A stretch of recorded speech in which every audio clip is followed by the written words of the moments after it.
Hi friends, it's Julia. Thanks for stopping by my channel today.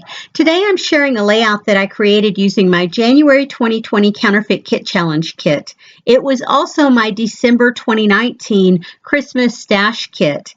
Now I had started following along with Christy's Beautiful Life 30 Days of Sketches from her November 2019 series. And I decided I was going to follow along doing Christmas layouts.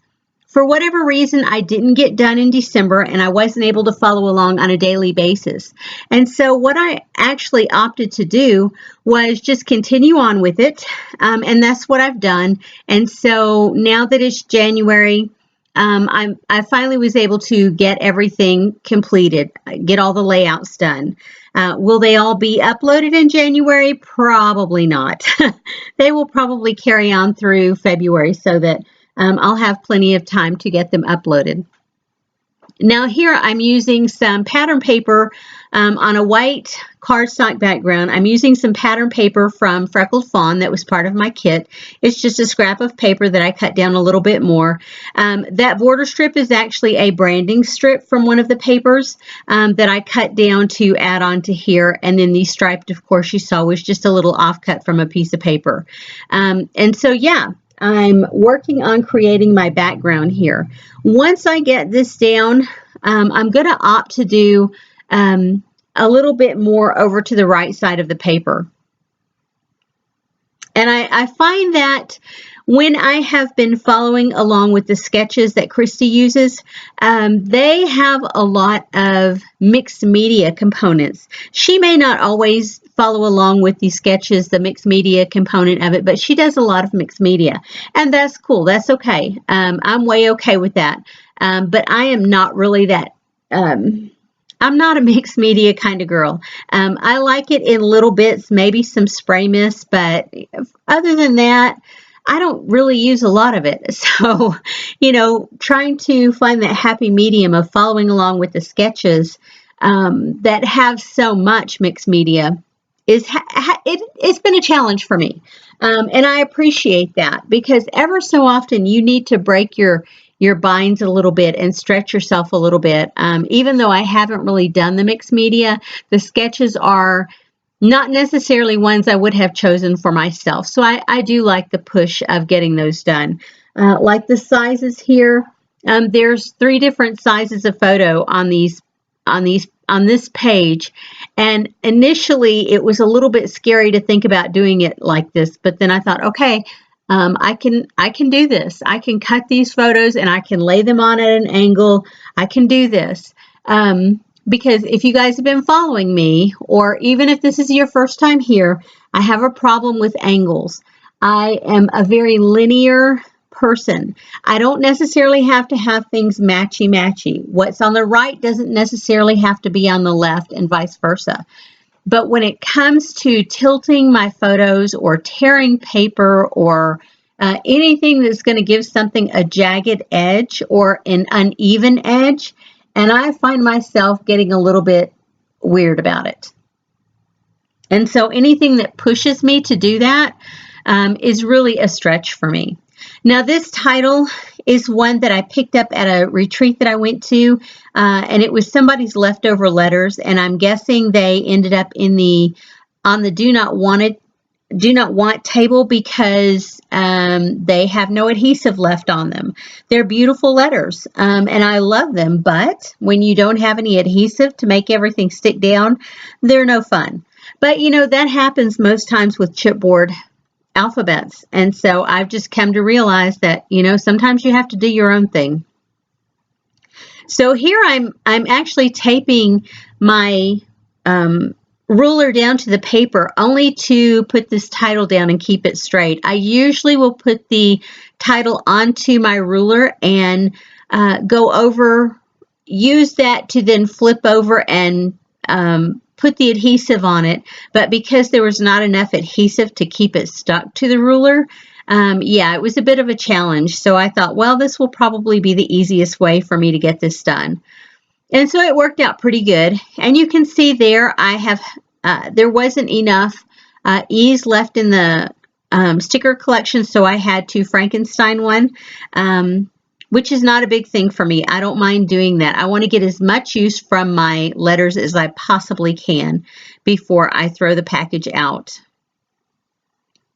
And so you see that just pops up there, and voila, the title is down without too much fuss.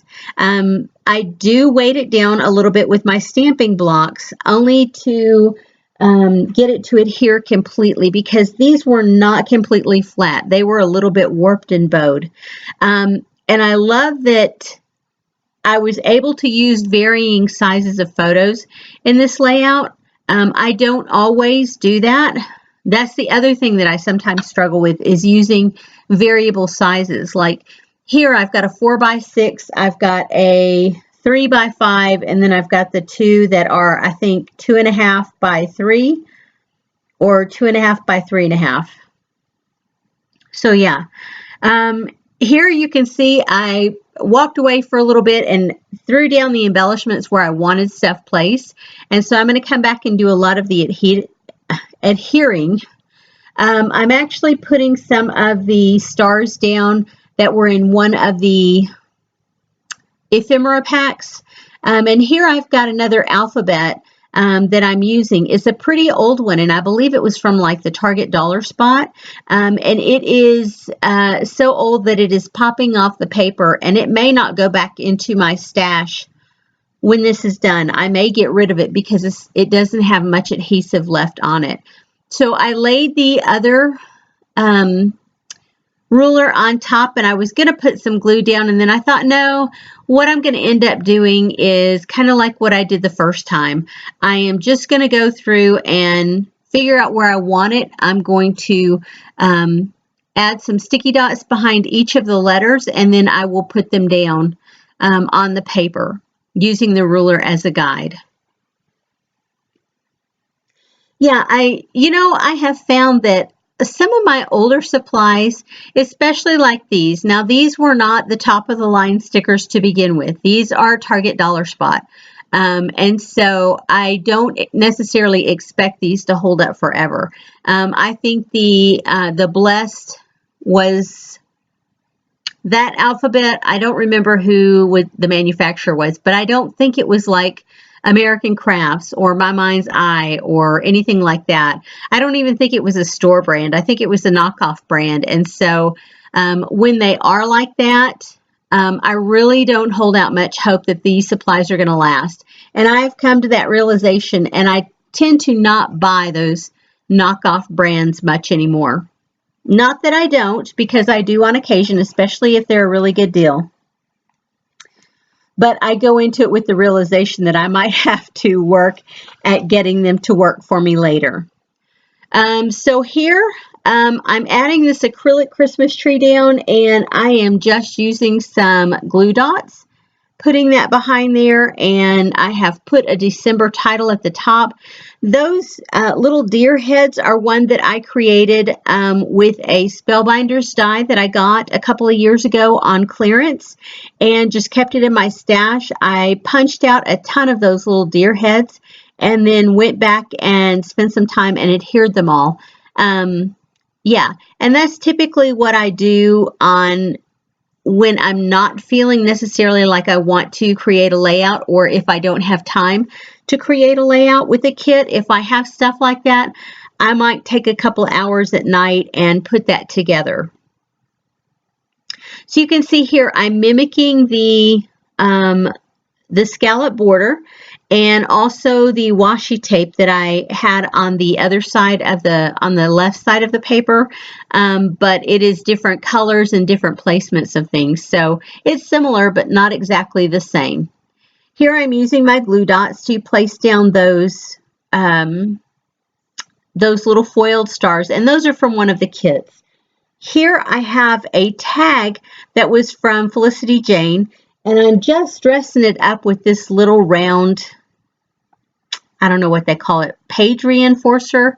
It had gold foiling on it, and I really didn't want the gold foiling to be so noticeable because I had so much silver on this layout. So I just used that red reinforcer to cover that, and I'm actually putting the year on there. This is, I forgot to tell you, this is from Christy's Beautiful Life. The sketches that she did, this is actually number 25 from her, from her November 2019 sketch challenge. And it was created by Sketch Support. So anyway, I'm getting to the point where I'm going to add down the few last things. I'm getting those deer heads stuck down. I added down some clear stars, old freckled fawn embellishments. I'm thinking about placing that, and it just is not going to work out, so it'll go back in my stash. And then I'm going to add down my flat back pearls, which is my last step, what I call my finishing touches. Anyway, guys, thanks for being here today. Thanks for watching my video. I would love it if you would flip me a thumbs up if you enjoyed this video. And I will see you guys on the next video. Have a great day, everyone. Bye-bye.